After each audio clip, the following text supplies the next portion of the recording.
민수기 라바 제32편 하나님의 정의, 피난처의 은혜. 안녕하세요. 고대의 지혜가 살아 숨쉬는 광야의 식탁에 오신 여러분을 환영합니다. 샬롬.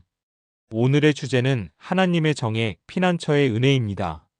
오늘 우리는 민수기 35장으로 여정을 이어가며 약속의 땅에 세워질 특별한 두 종류의 성읍, 바로 레위인의 성읍과 도피성에 대한 하나님의 명령을 묵상하고자 합니다. 땅을 기업으로 받지 않은 레위 지파는 어떻게 살아가야 했을까요? 그리고 실수로 다른 사람의 생명을 해한 사람은 어디에서 보호받을 수 있었을까요? 하나님께서는 이 두 가지 질문에 대한 답으로 이스라엘 전체에 흩어져 있는 레위인의 성읍과 그 안에 있는 6개의 도피성을 지정하게 하셨습니다. 랍비들은 이 제도를 통해 하나님의 공의와 긍휼이 어떻게 한 공동체 안에서 구체적으로 실현되는지에 대한 깊은 지혜를 발견했습니다. 먼저 오늘 지혜의 바탕이 될 하나님의 말씀을 듣겠습니다. 성경 민수기 35장 6절과 11절 그리고 25절 말씀입니다. 너희가 레위인에게 줄 성읍은 살인자들이 피할 수 있는 도피성 6성읍과 그 외에 42성읍이라. 너희를 위하여 성읍을 도피성으로 정하여 부지 중에 살인한 자가 그리로 피하게 하라. 회중이 그 살인자를 그의 피를 보복하는 자의 손에서 건져내어 그가 피하였던 도피성으로 돌려보낼 것이요. 그는 거룩한 기름 부음을 받은 대제사장이 죽기까지 거기에 거주할 것이니라. 아멘. 하나님의 말씀입니다. 하나님께서는 레위인들에게 땅을 기업으로 주시는 대신 이스라엘 12지파의 영토 곳곳에 48개의 성읍을 주어 흩어져 살게 하셨습니다. 왜일까요? 랍비들은 이것이 레위인들에게 주어진 특별한 사명 때문이라고 가르쳤습니다.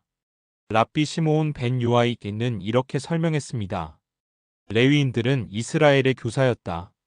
그들이 모든 지파 가운데 흩어져 살아야만 온 백성에게 하나님의 토라를 가르치고 영적인 등불의 역할을 감당할 수 있었기 때문이다.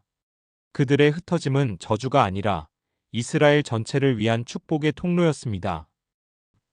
이 48개의 레위인 성읍 중 6개는 도피성으로 지정되었습니다. 이곳은 실수로, 즉 부지 중에 사람을 죽인 자가 피해 보복자를 피해 생명을 보존할 수 있는 유일한 피난처였습니다. 랍비들은 하나님께서 생명을 얼마나 소중히 여기시는지를 이 제도를 통해 볼 수 있다고 강조했습니다. 탈무드 마코에 따르면 도피성으로 가는 길은 항상 넓고 평탄하게 유지되어야 했으며 모든 갈림길에는 피난처라고 쓰인 표지판을 세워두어야 했습니다. 이는 한순간의 실수로 위기에 처한 사람이 최대한 쉽고 빠르게 은혜의 장소로 피할 수 있도록 하시려는 하나님의 세심한 배려였습니다. 도피성으로 피한 살인자는 그곳에서 안전하게 보호받았지만 대제사장이 죽기 전까지는 그 성을 떠날 수 없었습니다. 그는 그곳에서 다른 레위인들과 함께 살며 일하고 공동체의 일원으로 지내야 했습니다. 랍비들은 이 기간이 단순한 감금이 아니라 속죄와 성찰의 시간이었다고 해석합니다. 그는 자신의 실수가 한 생명을 앗아갔다는 사실을 평생 기억하며 생명의 소중함을 배우는 시간을 가져야 했습니다. 왜 하필 대제사장의 죽음이 그를 자유롭게 하는 기준이 되었을까요? 이 신비로운 규례에 대해 랍비들은 여러 가지 해석을 내놓았습니다. 한 가지 해석은 이것입니다. 대제사장은 이스라엘 전체의 죄를 속죄하는 가장 거룩한 인물입니다. 랍비 네헤미야는 말했습니다. 대제사장이 마땅히 온 백성을 위해 기도하여 그의 시대에 이러한 비극적인 살인 사건이 일어나지 않도록 막았어야 했다. 그러므로 그의 죽음이 공동체 전체의 부지 중에 지은 죄를 속죄하는 계기가 되어 살인자를 자유롭게 한다. 위대한 학자 마이모니데스는 다른 관점에서 설명합니다. 대제사장의 죽음은 온 민족에게 가장 큰 슬픔을 가져오는 사건이다. 모든 사람이 이 위대한 영적 지도자의 죽음을 애도하는 동안 피해자의 가족 역시 개인적인 복수심을 누그러뜨리고 국가적인 슬픔에 동참하게 된다.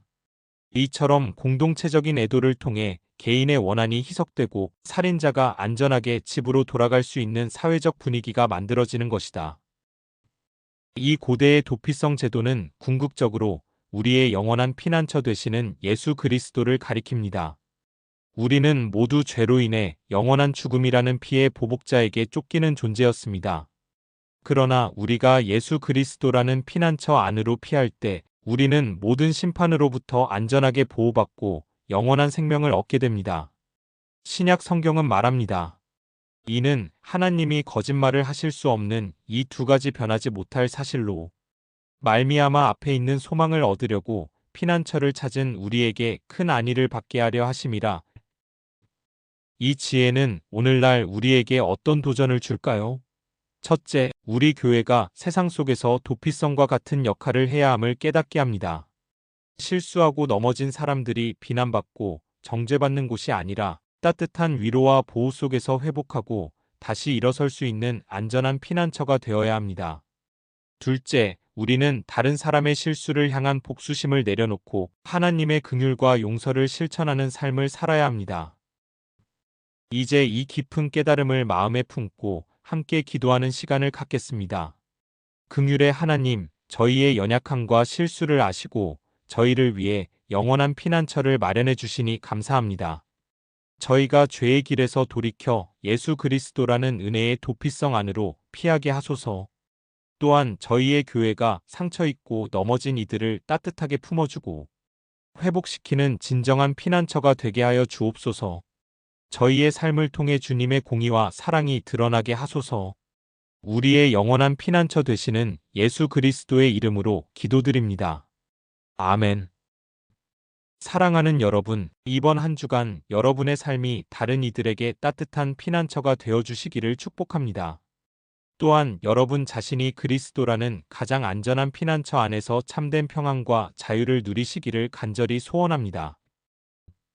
다음 시간에는 이스라엘의 광야 여정 전체를 돌아보는 민수기 라바 33편으로 여정을 이어가겠습니다. 광야의 식탁 오늘 순서는 여기서 모두 마치겠습니다. 샬롬.